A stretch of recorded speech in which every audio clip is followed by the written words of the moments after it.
Start off, I'd just like to say thank you very much for inviting me. I really love coming to Amnesty Group meetings. I probably go to about, probably not as many as you, I probably go to about 6 or 7 a year and try to get to different parts of the country. So it's lovely to meet you today. Later this month I'm going to the Leeds group, and then I'm very lucky to be invited to the Shetland group, who have a human rights film festival at the end of August, which is rather a privilege to be invited to that. So, and I say that because we are a grassroots movement of people, so the absolute thing about Amnesty is that we believe that when ordinary people stand up against injustice, something happens. But by doing that together, we can make a change in the world. And that is absolutely the DNA of Amnesty, that it's not people sitting in offices in London or anywhere else that make change. It is us getting together, mobilising people, taking action, letter writing, talking to MPs, being in our local papers, signing petitions, being on the streets of our cities and towns, collecting for the work that we do, that is what makes a difference.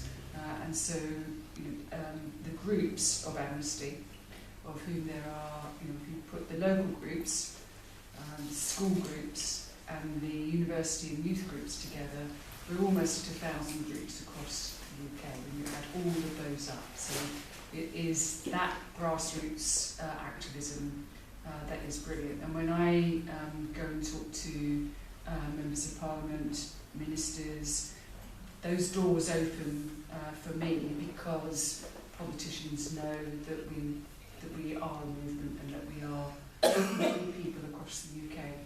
So at the moment we have, as AI UK, we have something like 700,000 members, supporters and activists.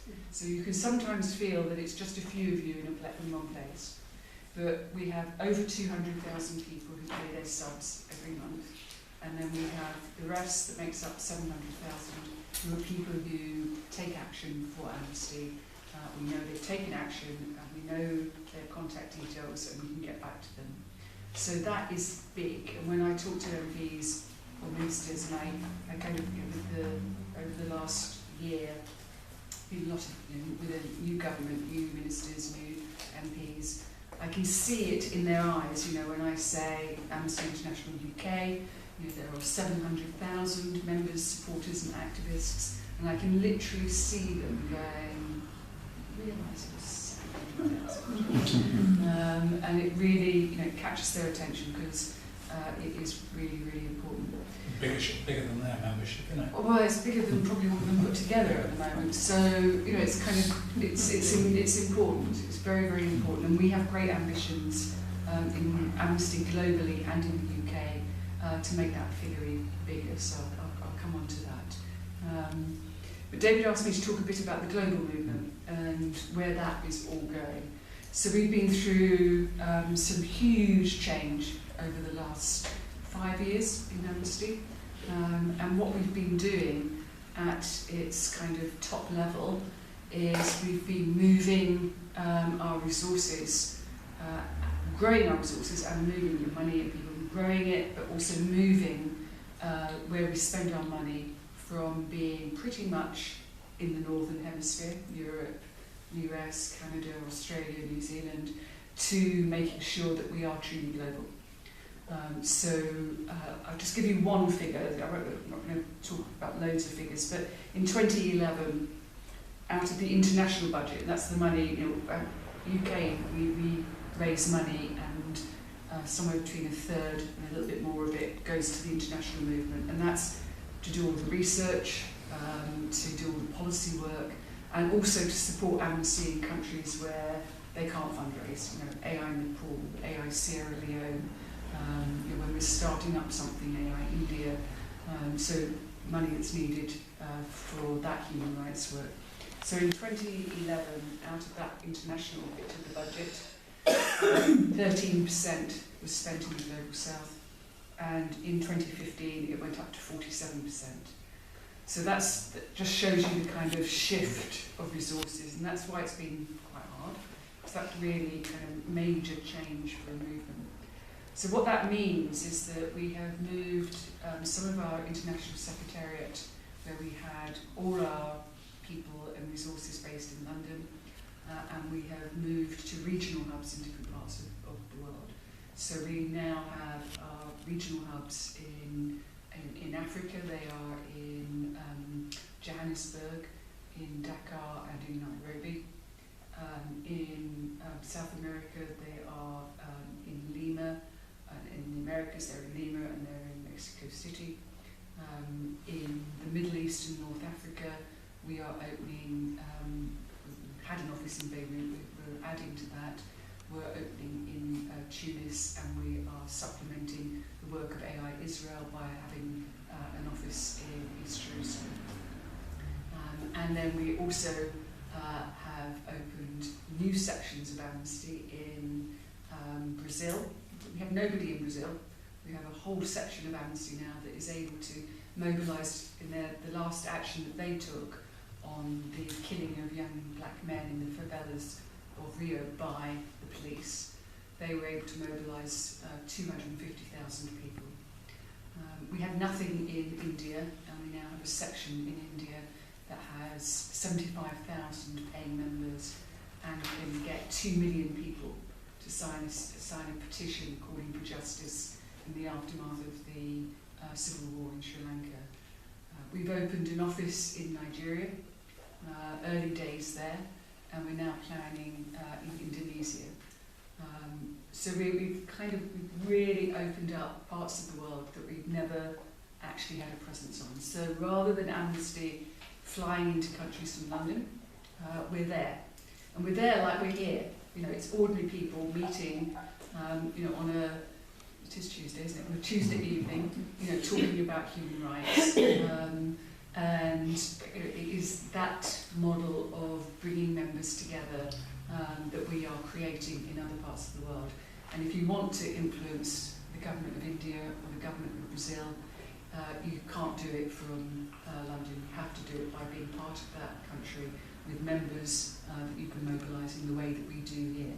So that increasingly we're getting that access in South Africa, India, Brazil, that we have in the UK. And we are feeling much more global and much richer in our work for that shift of resources. So what went with that was a big change in how we organise the money of the movement, and that's what had us in some turmoil for a little while, because it was a financial model that meant that we had to reduce our expenditure in the UK. We and other sections worked with our global movement and with the International Secretariat to revise that model so that we could have a model that supported our ability to fundraise. And that big change happened a couple of years ago, and we now have a way of doing our resources that shouldn't lead us into that same difficulty. And that doesn't mean I'm promising you we'll never have a financial problem. We will see what Brexit does to the economy, but we won't have a financial problem because the movement has a financial model that is making us have a problem.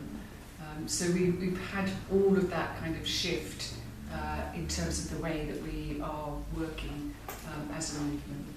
And what we want to be able to do as that starts to settle down and we get new ways of working across the world is to find ways of bringing our members globally together, so that if you're working on a case or on an issue here in the UK and other members are in different countries, that we can bring you together using social media and other technology to do that, so that you can see what the movement is doing and how it is doing that. So we're thinking about those ways of doing things.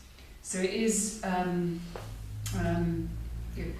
it is, I think, feeling quite powerful.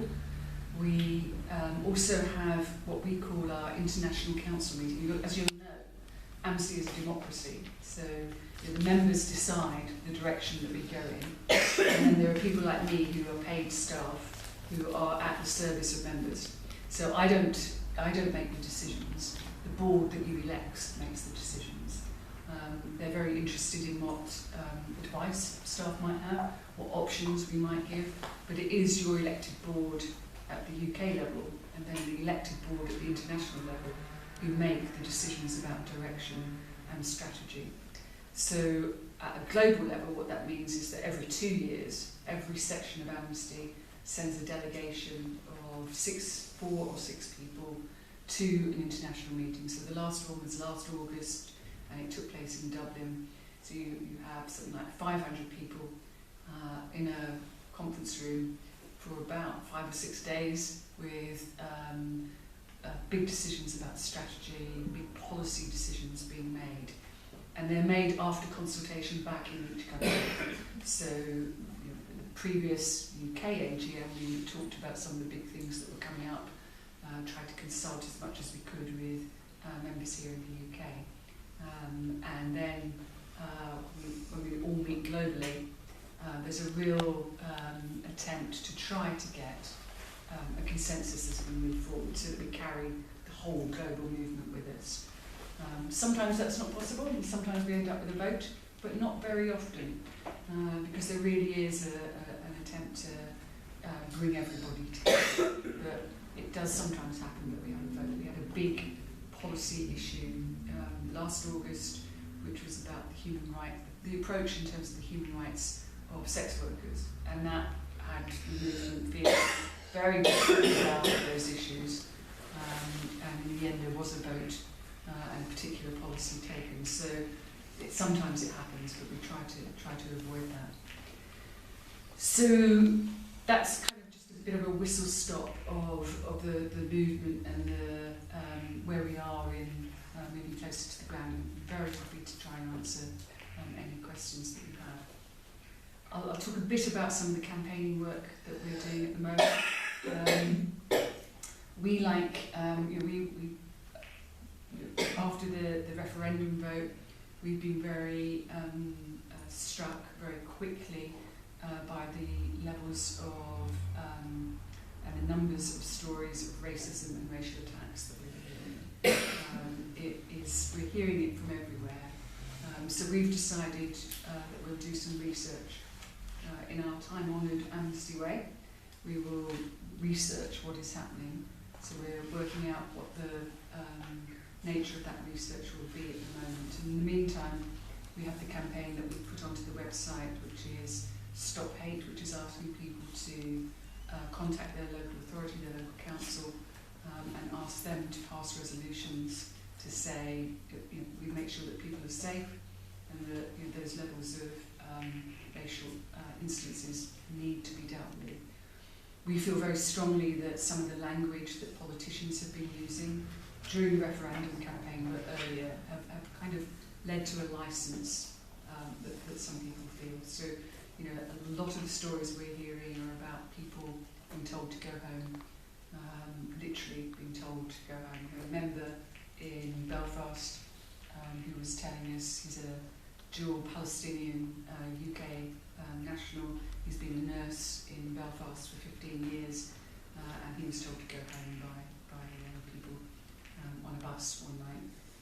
And that story is happening again and again. So we're doing some work there. We'll do work as AI UK in all the Brexit negotiations where we need to make sure that human rights are protected in that. So we will do that work. I was going to say there hasn't been an unequivocal statement, I don't think, from the government about this at all, has there? Exactly. We're in a limbo, aren't we? There isn't. What we're saying as Amnesty is that people who are in the UK, EU nationals who are in the UK, should feel safe and should be allowed to stay, and their presence here should not be used as a bargaining point with the rest of Europe about negotiating the UK's exit. So we're saying that very clearly. We're not having that said very clearly by the government at all, and mostly because they've gone into leadership election mode. David Cameron said it's for the next leader of the Conservative Party, and the contenders have different views about it. So we're already hearing stories of people unable to rent a flat because the person who is renting it out wants to know that it's going to be rented to somebody who's going to stay for longer than they're able to. Jobs not being offered because, will people still be here? So it's starting to have a really practical and really bad impact on people's lives at the moment. We'll come back to that, Yeah. Greg, actually, because this is an issue. So we're looking at that at the moment, and we'll make sure that this is going to be a negotiation that takes some years. We'll make sure we're there throughout that. We're keeping an eye on the Human Rights Act and the European Court of Human Rights and any threats to that which might get bandied about in this leadership contest. So far, Theresa May and Michael Gove have both said the right things on those issues, but who knows? We're in volatile times, so we're keeping an eye on that. On the campaigning more generally, we are there are. I'll just run very briefly through the 5 areas of campaigning that we're working on and developing our work on. So there's the human rights in the UK strand, which we just talked about, where we'll follow the implications of Brexit and we'll keep a watching brief on the Human Rights Act. So that's the work that we'll do that is about human rights within the UK. We have our refugee campaign, which will be launched in September. That doesn't mean we haven't been doing a lot of work on refugees, but this is a global campaign. So if you went anywhere in the world and went to see the Amnesty section or office, you would see them working on a refugee campaign. So that's being worked on at the moment. There's a big UN meeting in September, which is about bringing countries and governments together to talk about the UN trying to get people to really think about a global response to a refugee crisis that is a global crisis. We know it's one that's hitting Europe, but there are also other areas of the world. There's issues around refugees in Kenya, there are refugees leaving Burma, there are all sorts of refugee situations in the world. And so we have plans around that, and absolutely will need members involved in that campaign. And as I say, it doesn't mean that we haven't done a huge amount of work on refugees. And there's just one example that I will give you that you'll remember about a year ago the UK government and other European governments wanted to withdraw the search and rescue boats in the Mediterranean. Had that awful situation where politicians in Parliament saying we're going to stop rescuing people because while we rescue people, that means more come. If we let them drown, we don't put it quite like that. But if we don't rescue them, then that will stop people leaving the countries that they're coming from. And there was an absolute outcry about that within the UK and across Europe. And we got those boats back into the Mediterranean. And that you can feel completely and absolutely proud that that was one of the things that Amnesty did. And our research overall of that showed that while those boats were withdrawn, 1 in 16 people crossing the Mediterranean died. 1 in 16. And after we got those boats back, it's 1 in 427. And of course, that's still far too many, but you can see the difference. And that's the difference that we made as Amnesty, making sure that we were not going to live with a situation where politicians could say and do such shocking things. So we'll have big ambitions for our global campaign. It is a global refugee crisis, and it's one that needs the world to step up and pay attention. And we know why people are leaving Syria, and we know why they're leaving Afghanistan, we know why they're leaving Eritrea. These are kind of known situations that if we were in those situations ourselves, we'd probably be making our way out of that country too. And then later in the year, we'll be launching a campaign, another global campaign about what we all call human rights defenders. So for many of us, it's the partners that we work with in difficult parts of the world, the people who stand up and say this has got to stop, this is wrong, and then they get arrested, thrown into prison, tortured, not allowed to function properly, house arrest, all the things that we know about when we're doing our right for rights work and our writing and our lecture writing.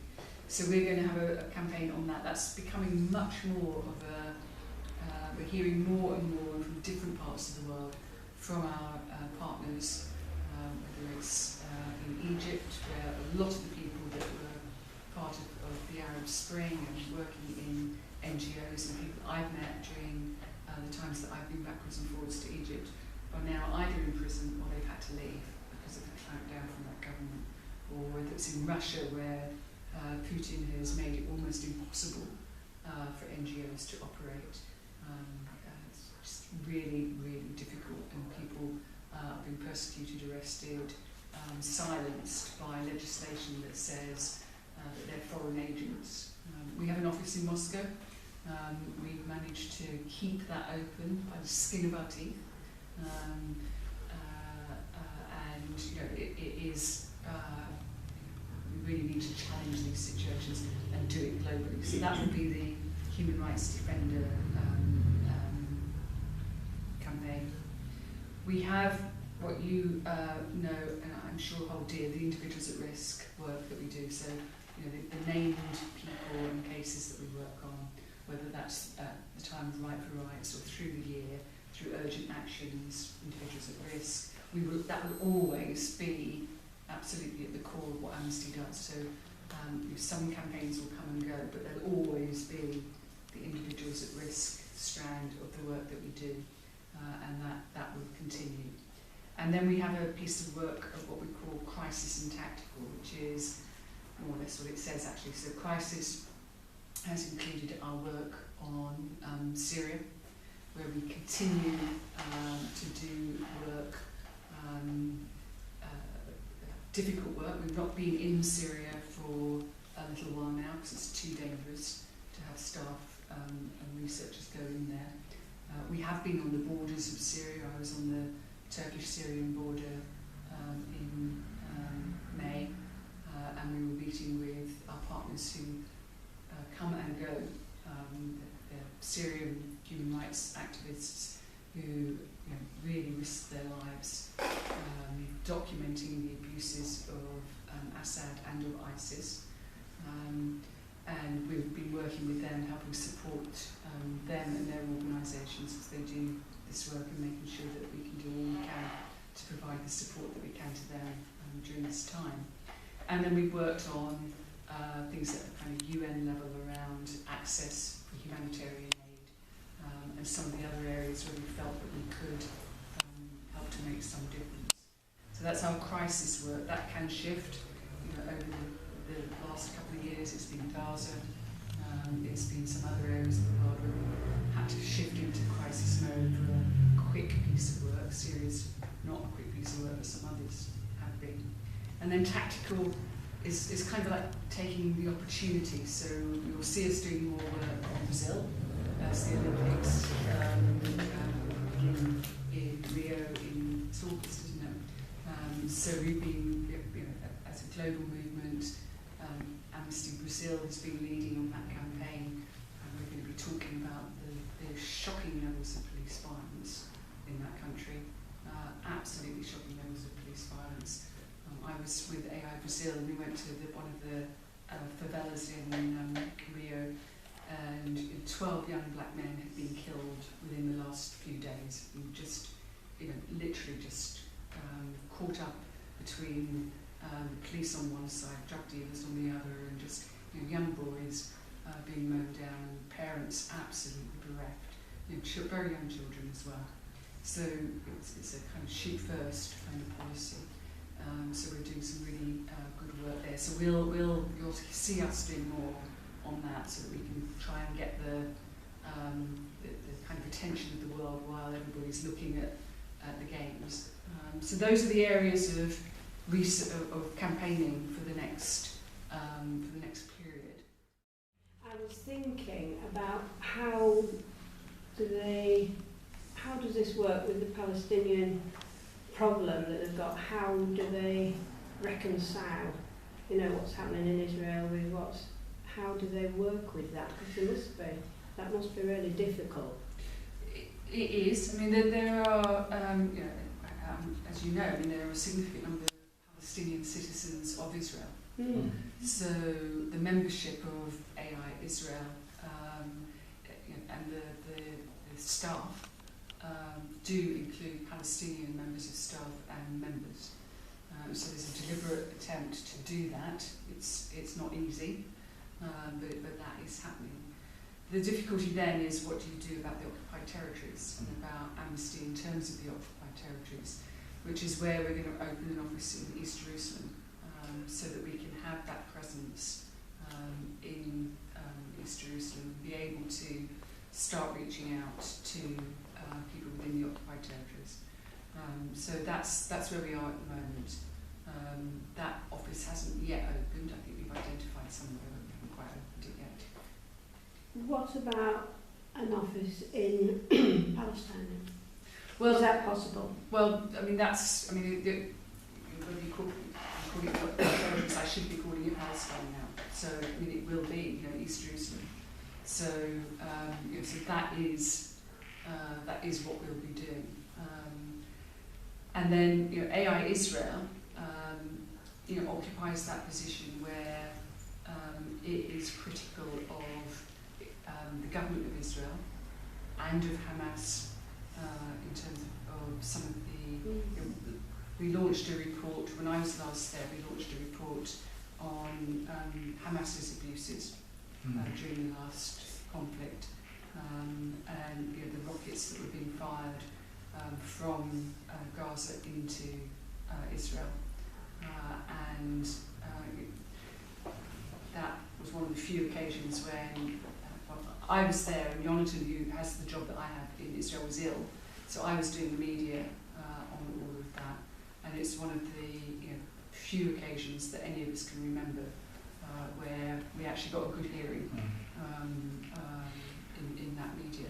Normally, it is really hard work being the director of AI Israel doing media, because often we're criticising the Israeli government, which is where we then come under real pressure. But we're absolutely even-handed in this. We criticise Hamas, we criticise what is happening from Hamas and Fatah as well. So, but it's not an easy position to occupy. No, it wouldn't be. I think the standard line is really like, I was just thinking about the Sri Lankan one as well, because I mean there were human rights abuse, there were war crimes committed both by Tamils and very visibly by the Sri Lankan army. We had a Tamil speaker a few months ago, actually, an asylum seeker from Doncaster, and we looked at was it killing fields or something? Yes. And I think at the end of the day, it's difficult, particularly in Israel, not to be partisan, but it's also a cocktail of, if you criticise Israel, we can be accused of being anti-Jewish, Semitic. Certainly we have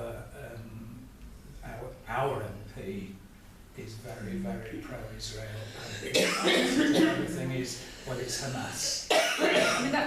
That is the wonderful thing about Amnesty, you see, that we do document it, wherever the abuses are coming from. So in those situations, we are talking about human rights abuses, and we document it, and it is rigorous research, and it is about where we were calling the Israeli government on it in terms of what was happening in Gaza, and we were calling Hamas for the rockets that were being fired indiscriminately into Israel. So it's kind of, we absolutely, you can really feel on solid ground in these issues, because we are talking about human rights. We're not talking about territory or who should have what, or we don't have the solutions to that. What we say is, if everybody respected human rights, you could find those solutions. You would be in a different world where those issues could then be resolved. While we stay in one way, human rights abuses are taking place.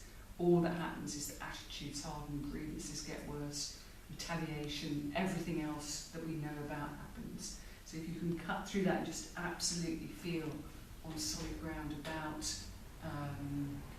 our research and our positions, then, you know, and I've been in some really difficult conversations with politicians in different parts of the world, and they've thrown abuse at us, and they've done all sorts of things, and I've always felt so centred and grounded by our research and our positions, and, you know, that's where you go to each time, you know, in those really tough, horrible conversations. You know, this is what we discovered, this is our research, it's impartial, we do not take sides, you know, and that's the thing that kind of, you can just feel as Amnesty, it's the kind of, it's the core, the thing that holds us true throughout. You made a comment about interconnecting global membership. Yeah. Yeah, which we have a Facebook page. I don't understand it, but it works, doesn't it? It works very I'd well. like to hear about that. Go on, Kirsty. We have a Facebook page. Facebook We page. only post on It's in its twice a week. infancy at the moment. It's been going, what, about a year? We're gradually gathering the people in. Amnesty International one, the Amnesty International, so the campaign you talked about, I think I probably posted something I think about so. against hate campaign, it was last week.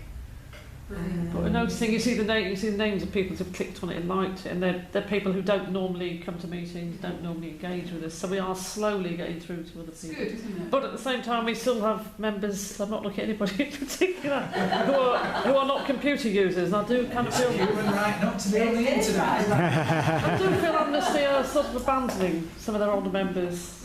No, we're not going to abandon. some We of don't the get anything by members. paper anymore. Everything is. We had a global connection actually. We had Stephanie Nativad, did you remember? And she was a Filipino Amnesty member visiting family in Grimsby, poor thing. Oh, And she was lovely. In fact, I've still had emails on the odd occasion from her. It's amazing. She found us, didn't she? I don't know. Anyway, right. Any other clarification or anybody want to sort of put an issue to follow up on Kate's very a guided tour of human rights at the moment? Could I just ask you, Kate, sorry if this isn't a very appropriate question at this point, but you mentioned hate crime, and you mentioned the nurse being turned off the bus. How do you gather the data? How do you get to the crime? Because we've heard a lot in the media. Yeah. And where do you get yours from? Okay, so we've been hearing it like everybody else. So, there are more and more stories, you know, and they're being covered in the press. The reporting online to the police, on the police database, has gone up by 50% and more. So we're hearing more and more and more. So that's where we decided that there is something happening. We haven't got the full scale of it, but there's something happening, so we'll make that action that we put on the website. And now we're going to do our research. So we're going to do that research and have a look to see exactly what is happening, what people are telling us, whether that's online or in the real world, and then we'll launch that research. And that will be our contribution to what is happening. So it's a kind of, I think it will be research that will show a picture of what is happening, and also what I've said that I would like to see is in all of those stories, when we do that work, if we are hearing about ways in which we as Amnesty can, or ordinary people can be part of standing up against this, so. Did people come to the rescue of the man on the bus being told to go home? What are the practical things that we can do as people in these situations? So make it something that is quite practical too. So we've been having, been talking about this for the last couple of days. We're meeting with our International Secretariat colleagues tomorrow, and we'll start working out the shape of the research, do it, and then launch it. And we want to get something out before the end of the summer, so we'll be looking to kind of September, having something that says this is what Amnesty International has found. Meanwhile, there's so much anecdotal stuff. and there's so many stories that we're seeing in the papers. There's something happening, and it's not pleasant in our country. So that's why we launched the council action, and we'll also be doing a pledge that we want all senior politicians to sign up to. So we'll be starting our approaches to them. Because as I was saying, this didn't just start in the referendum campaign, but there's been something going on for a while now. Whether it's our Prime Minister talking about refugees as swarms, the London mayoral campaign that equated the term extremist campaign, what is happening what happened in the referendum with this take back our country, and now people are interpreting that as you can go home now, and that turning into abuse. So that's the thing that we feel we need to stand up and say none of that is acceptable. And we're going to be working with others around that as well, so it's not just us. That's what I was going to say, there must be others who are doing that. Exactly. And how do you sort of link into that? How can you stop it being anecdotal? By doing our research. And actually, What is it about your, or I should say our research, which is perhaps better than others? no, it's not about better, it'll be our contribution. So, but we are working with others, we're working with Hope Not Hate, we're getting alongside local community organisations. We're suggesting that, local amnesty groups make some of those contacts too. We really want people to be alert locally and making those contacts. So one of the things that I didn't talk about was some of those areas about growing the amnesty movement. So can I just say a couple of things about that? So, across the world, we kind of feel that we should be bigger. We should be. We're not small. We have a huge name, and we are now almost 8 million members, supporters, and activists across the globe. But we want to make that 25 million over the next 4 years. So here in the UK, we're setting ourselves a target of 2% of the UK population. So that will be more than double our 700,000. So we are developing our plans about how we reach out to more people.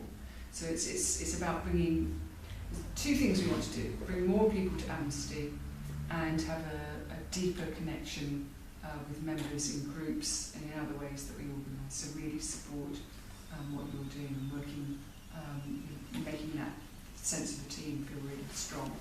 So we're working on all of that over the next 4 years. So we just have that sense, here in the UK, that the pendulum's kind of swinging in the wrong way about human rights, and we need to do something about that within the UK, as well as the contribution that we can make to the campaigns that we do globally. In terms of the research, I guess I'm curious because a lot of, the politicians saying things, some of it comes from attitudes that people have then filtering upwards to the politicians. And I guess what the best way of changing attitudes is, because you need to change the attitudes. If people have the wrong, the extreme end of that is people being causing violence and things, but the most effective way to change the attitudes of people, because that's what it's a lot of the research is reactive to the problem, not trying to get in and change the attitudes in the first place, I suppose. You will find sort of commentators making claims that they have research, and claims from research. What I want to know is what is fundamentally different about Amnesty's research. That's what sometimes, because that's very often something you may well have to challenge, isn't it? That somebody sort of, research such and such and such. And people have asked me that question: what is fundamentally different in respect to the research that Amnesty does? Yeah. So we are going to be working with everybody else. So Hope Not Hate, other organisations, will get alongside them, and we'll want to make sure that we're aware of what they're doing and working closely. I'm not aware of anybody doing research at the moment. I think there's a lot of activism that's happening, there's a lot of concern and worry that's happening, but I don't know of anybody who's actually doing research. Now, one of the tools in our toolbox as Amnesty has always been research. We pride ourselves on our research. I was talking about it earlier in relation to Israel and the occupied territories.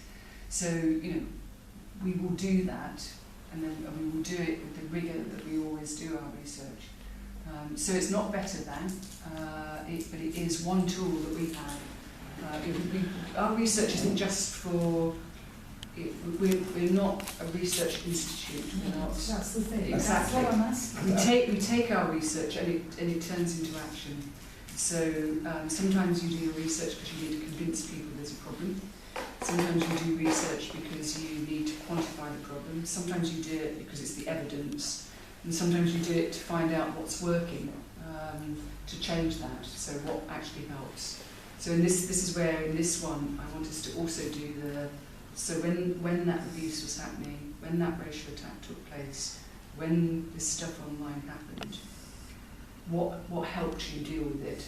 You know, what was, as an individual on a bus or whatever, what would have helped you? And then we can reach out to all our members and start talking about the things that people said were really helpful. So you're taking this, for want of a better word, the subjective experience of these people and trying to explore in depth how that. That's one of the things. Yeah. That's one of the things. Yeah. I mean, we're still drawing out. I mean, it's been a week and a bit. So you know, we've got all those conversations with our IS colleagues tomorrow. But that's where I think it should be going. I think, I mean, you know, one of the things that's happening at the moment, that I think is happening at the moment, but it'd be really interesting to get your view on this, is, you know, that there is a real, because we are hearing so much about people being coming under pressure post the referendum. I mean, I was on the train.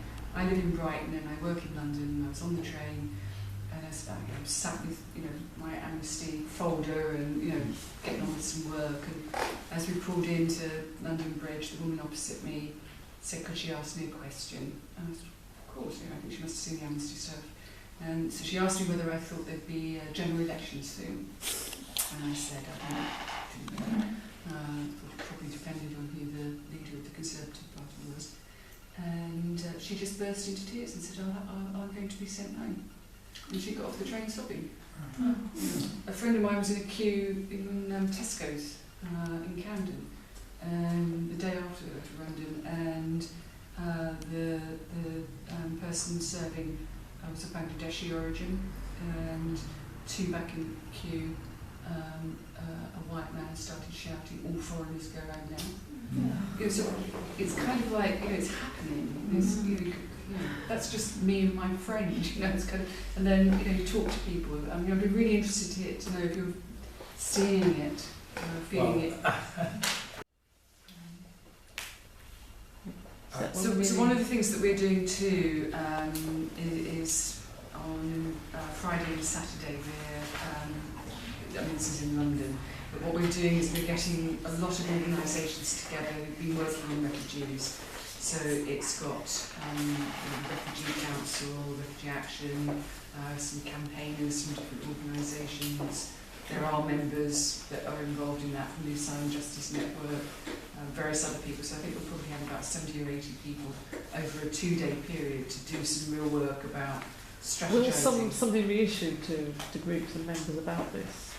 Oh, we will be when we're rolling out the campaign, but don't wait for that. I mean, make contact with members that well, we're trying, yeah. But it's difficult to get hold of people. As you say, we need to talk to other groups. Yeah. But obviously it's happening in some areas in London. Not just in London, it's happening all over the country. So, you know, it's Malvern, Stratford-on-Avon, I mean, lots of different groups have been, I think the Brighton group's been doing stuff with Brighton Council. So I think, and there's different movements going on at the moment. You know, yeah. We want to help amplify those voices, you know, so it's not about everybody has to be part of Amnesty doing this. So there's the City of Sanctuary movement, there's, you know, all these other ones that we want to kind of bring together to make sure that we're all aware of what each other's doing. Yeah. And you know, it's an art, not a science.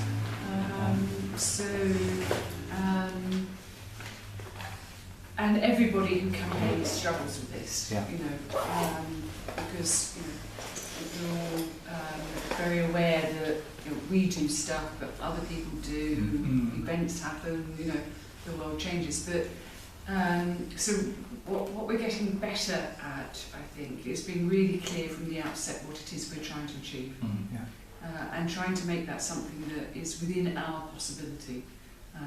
If we get it all right, and if we do our critical analysis well, and if we can mobilise people, and if we've got the right thing that we're after.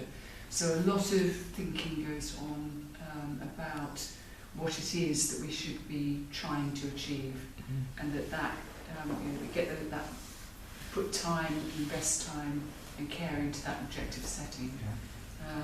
So I think we're getting better. We've still got a way to go. We're investing more as a movement in evaluating what we've done, and quite often we'll bring independent people in to evaluate and tell us what they thought of the campaign and what we've achieved through that. So it's ongoing, and I did describe the Mediterranean and the Stop Hate, the work that we'll do there. We've had evaluations, independent evaluations recently of the Arms Trade Treaty work that we did, which we got very good evaluation about it. And that was a long piece of work over many years to get the UK government to be supportive. And then we had a global evaluation too of that campaign. We had an evaluation too of the campaign on women's human rights defenders in Afghanistan that many groups were involved in. So we'll get somebody in to kind of just look at all of it and tell us, so that we can learn from that. So that means investing in that. But I'm absolutely sure that that's right, because it makes the next campaign, we get that learning, what worked, what didn't work, what we need to think about for the future. So I think we are getting better at it, but we've still got a way to go. Just to slightly digress, the Afghan human rights, women's human rights defenders, we had Kwendo Kaur from, are you aware of that? It's the tribal areas. Marilyn Crawshaw from York came to do a talk, and we subsequently went to the organisation's Pakistani Afghan border region, and their view was that they had to do it at the pace that you can take people, because most women don't actually statistically exist in that area because they're never registered. Now I know that was separate, but it's integral really to what Amnesty is doing. And that sort of begs another question about when you're doing a campaign like Stop Torture, which I think was a pretty good one, because not many people say yes, there should be more torture. It went down well, didn't it, Chris? Really, it was a popular one. But why do you put certain timescale on it? Okay. What are the outcomes for the Stop Torture over? I think it was a 2-year period. So Stop Torture is just coming to an end now. So we're just talking about the evaluation of it. So we'll definitely be doing that work. But we set ourselves, remember there were 5 countries, and there were specific objectives in each of those countries that we wanted to achieve, and then there were some cases as well. So we've definitely made progress across that board.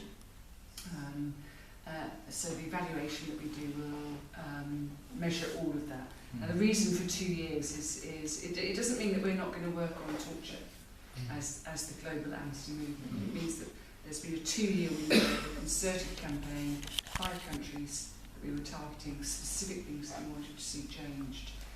We've won quite a bit of that, and we're going to move on to the refugee campaign.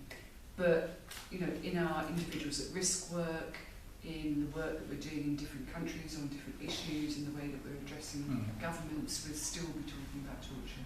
Okay. So it's not that. So the campaign doesn't stop. It's just the resources are re-diverted to something else? Because at the end Well, of the day, it's slightly different. I mean, human resources. you know, we've been working as the Amnesty movement, use another example, on refugees, and we will always work on refugees. And then now it's a 2-year campaign. So sometimes I think we can use the word campaign too loosely. So for me, campaign is a concerted action over a period of time to achieve a certain thing.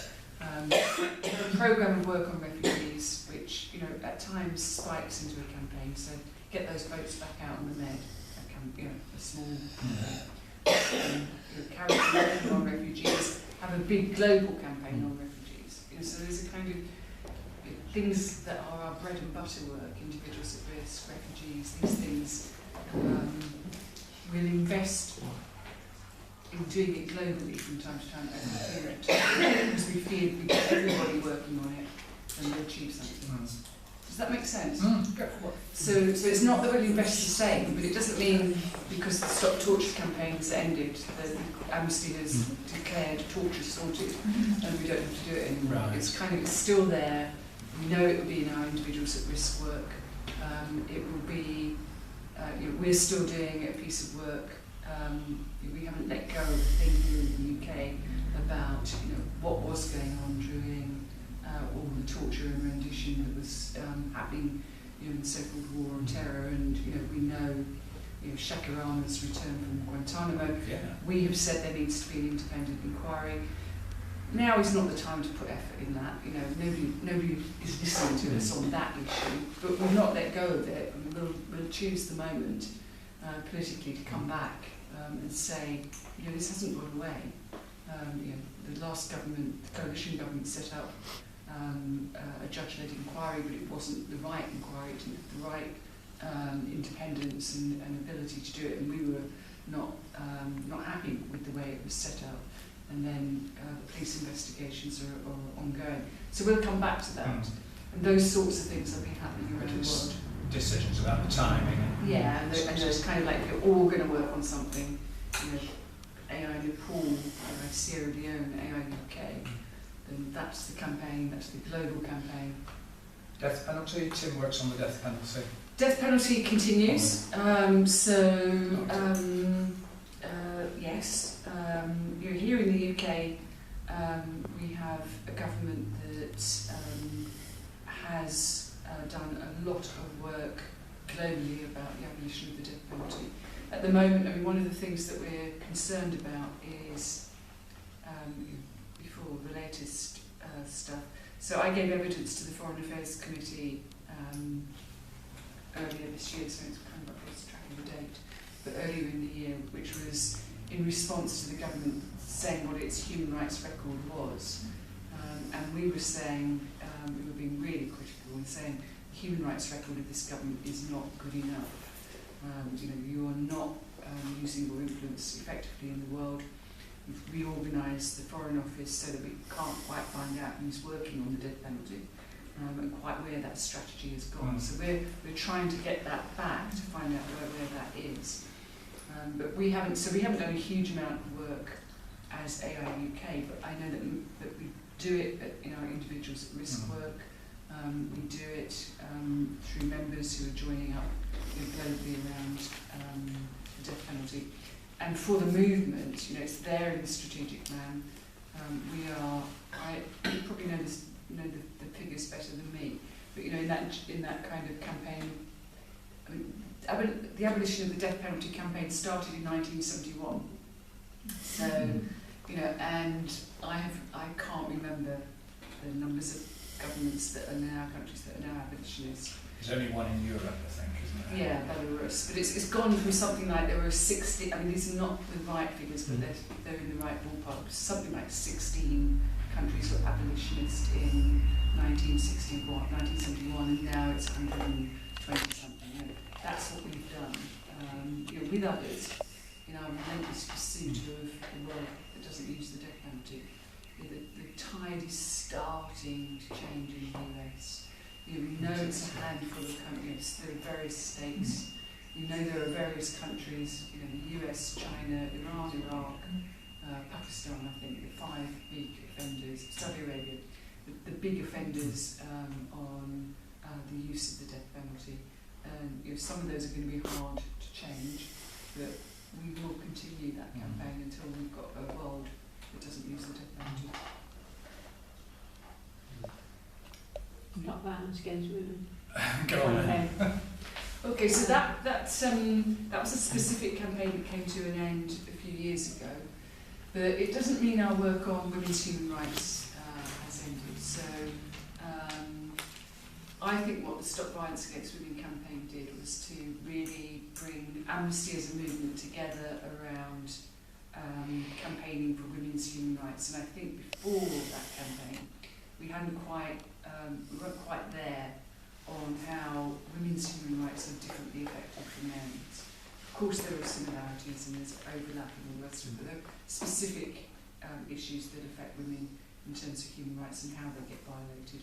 So I think that campaign was a very successful one in bringing us as an Amnesty movement, to that as an issue, and talking about how we made women's human rights part of all of our ongoing work.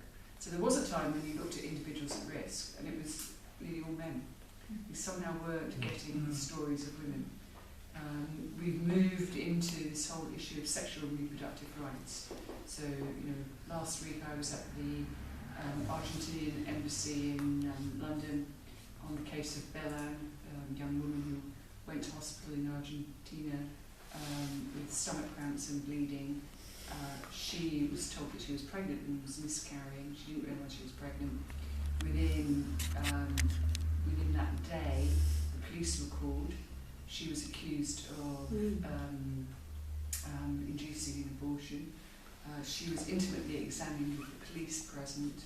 She was charged with an illegal abortion. That has now turned into aggravated homicide, and she has an 8-year sentence. She went to hospital to get some help. So, those are the ways in which women's human rights can be differently impacted. So I think we've taken it into different directions, and we're all trying to, as a global movement, trying to make sure that we use these terrible language about mainstreaming, but we're trying to make it like, when we're talking about refugees, that we're talking about the situation of women as refugees, what are the particular ways in which being a refugee impacts upon women as well as men. We'll take it into our human rights defenders' work. How does it work there? So that we're trying to think in those terms. And I think the Stop Violence Against Women campaign was quite instrumental in getting us there. But I still think that women in Afghanistan, their rights are being eroded all the time, more and more. Yeah. And I do think it was a good campaign there, and I was surprised when it sort of petered out. It didn't peter out. Perhaps we're not getting back to people properly. I mean, women's human rights. What we did there was it was a really specific objective, which was women as it was about human rights defenders, and in particular women human rights defenders. We wanted the UK government to implement the EU. Hang on to this, the EU guidelines on supporting human rights defenders. I was in Afghanistan about 4 years ago, and I went to the British Embassy in Kabul, and I asked them what they were doing about implementing those guidelines, and they didn't even know they existed in the Kabul Embassy. So it's longer than 4 years ago. So we thought we'd do this piece of work, which was to get the British government to understand that it should implement those guidelines. And the practical effect of that, so we got them to do it, we've got them implementing the practical effect of that. So women in Afghanistan who fight for women's human rights come under attack, and the UK government used to say things like, we can't give you a visa from here in Kabul, travel to Islamabad, get a visa from the embassy there, come back here, then get on a plane, by which time, no woman is allowed to travel on her own. You can wait for 2 weeks in Islamabad to get a visa. It was like slamming a door in people's faces. Now, what we got in the Human Rights Defender Guidelines is if the UK Embassy thinks a particular prominent human rights defender is at risk, they will give her a visa. She can have it in her pocket. And so if she feels she needs to make a dash for the airport, she can do that. and leave from people. So it's that kind of practical. What we need to make sure is that they're implementing it properly. We've got them to agree to do it. What we haven't done yet is to make sure that they're actually doing it. So I think we did a very small, discrete piece of work that could save lives. The sad thing about this is, from my point of view, because I was doing this and loving my MP, you feel as if you get to know these women that are doing this, and then you don't find any, now you don't know what's happened to them, where they are, what happened, are they dead? And I think that's a shame, and I think, you know. I understand that. I think in